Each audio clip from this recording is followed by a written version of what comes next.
আপনার এলাকার নন্দকুমারের বিধায়ক কে? হ্যাঁ, কোন পার্টি? হ্যাঁ, আচ্ছা, তৃণমূল পার্টি। তাহলে এনার উচিত ছিল কি আপনার ওয়াকফ নিয়ে আপনি চিন্তিত তো নাকি?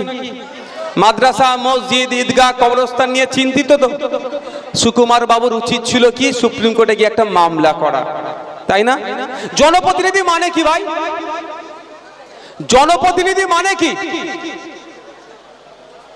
জনগণের প্রতিনিধিত্ব করবে, জনগণ বিপদে আপদে জনগণের পাশে দাঁড়াবে, সুরাহা করবে।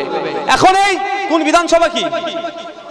নন্দকুমার বিধানসভার মানুষজন আতঙ্কিত, চিন্তিত যে মাদ্রাসা, মসজিদ, কবরস্থানের জায়গা থাকবে না বড় বড় বিজেপি কেড়ে নেবে, তাই না ভাই?